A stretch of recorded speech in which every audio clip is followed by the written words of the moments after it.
Hello everyone, welcome to Crochet Magic channel. Today we are going to learn very basic things in crochet as a beginner. So for that we need a ball of thread or yarn, a hook, crochet hook.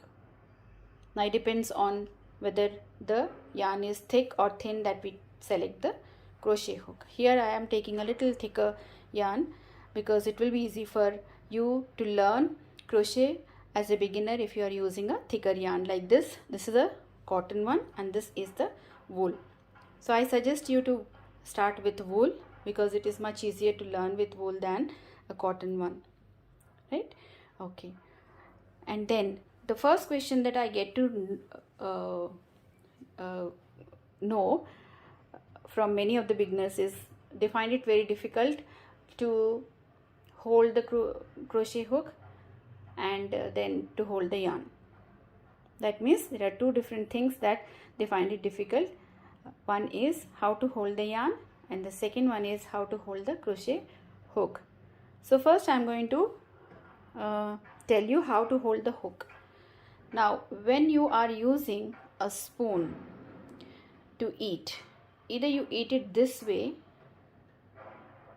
you eat with the fingers below this spoon, or this way with the fingers on top of the spoon. This way also we eat, right? So just like that, just similar to this, we can make use of this hook. We can hold the hook. Now this way we can hold with the fingers on top of the hook, or with the fingers below the hook we can hold it this way and work on. So it all depends on your comfort.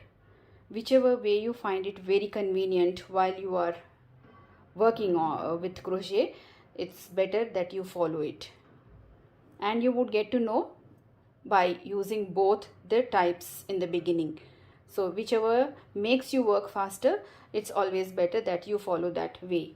Either it can be a knife way like this, or a spoon way, which you are when your fingers are placed on top of the spoon or hook, or the bottom way like this, fingers below the hook, and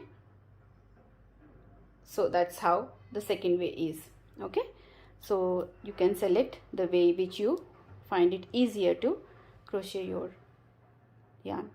Now the second question is how to hold the yarn. Even this also has two different ways of holding. The first way is very easy, but you might find it a little difficult unless you start doing it, unless you start making, you have made few of the projects, it will be a little difficult. In this way, what we are going to do is, this is the loose or free end, right? Now this one I am going to tuck it like this with the pinky finger and the ring finger. Okay, so this is how, or you can extend it a little more so that it doesn't come out. And then the second end, which is the working yarn, you will wrap it around the forefinger, and that's how we start working with it. Okay, again I'll tell you, this loose end has to be tucked inside the pinky finger and the ring finger like this, and the second end, which is the longer end, you will wrap it around your forefinger like this, and then you will start working with the hook like this, okay, in this way. The second method is, you will wrap this, you are going to wrap this free end around your pinky finger, and then take this extended end to the forefinger, and that's how you do it. Okay, wrap it around the pinky finger then like this. So whichever way you find it easier, you can do it. The first one is by tucking in beneath the last two fingers, that is pinky finger and the ring finger. The second one, with the extended or the longer yarn wrapped around the forefinger. The second method is wrap it around the pinky finger, then extend it further to the forefinger, and this is how we work. So as I said, whichever method is suitable while you are making any project, it is always better you follow that, because that will help you gaining the speed also, right? So these were the two different very basic questions that I usually get to answer. And now today I am going to show you how to make a slip knot. The slip knot is the most basic thing that we need whenever we do any project. Most of the times we need this slip knot. Now that is what I am going to teach you, how to make the slip knot. Now for making the slip knot, again we have two different things. One, we can use the hook. Second one, we can avoid the hook. But then ultimately we would definitely work with hook only. The first method I am going to teach you how to make the slip knot is, now you are taking this loose end, you are taking the loose end of the yarn, okay, and then you are wrapping it around your forefinger.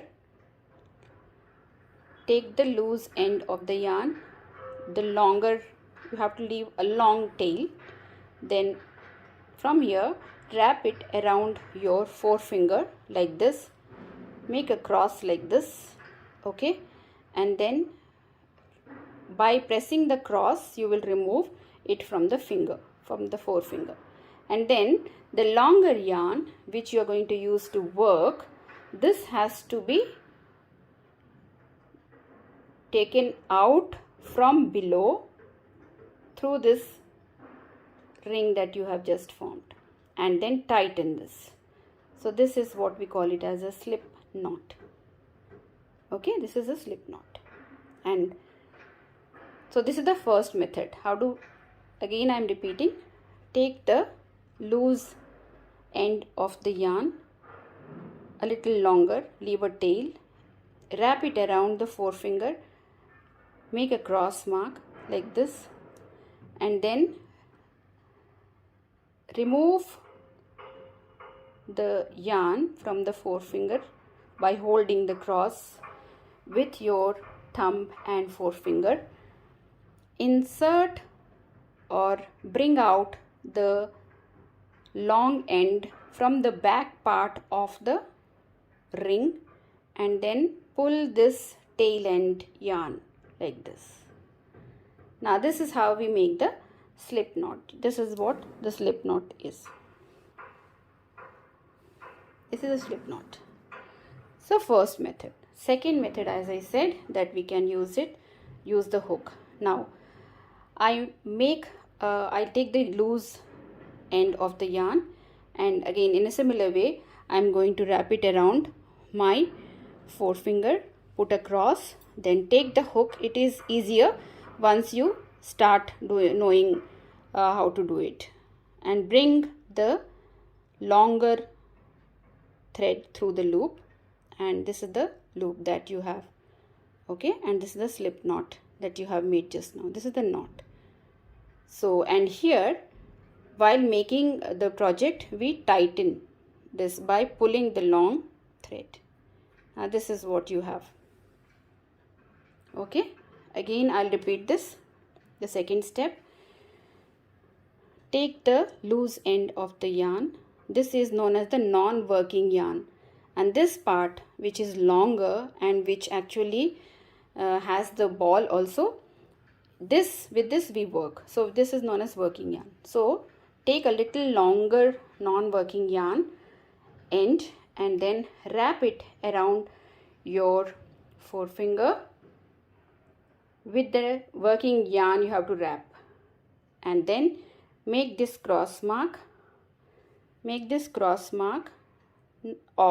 then hold the working yarn with your second finger or the middle finger, okay, and then insert the hook.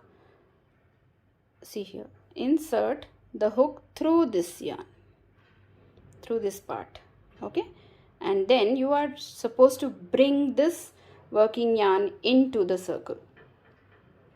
Back again, I'm going back, holding this working yarn with the hook and pulling it from the circle, okay, and then pull this yarn tight, and this is exactly how you make the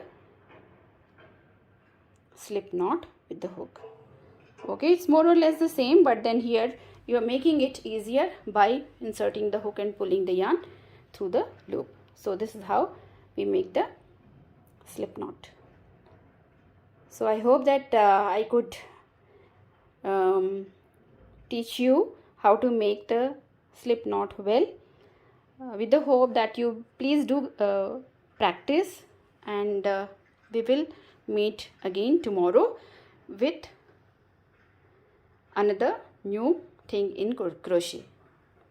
For now, bye, take care, and please do not forget to share, subscribe and like my channel.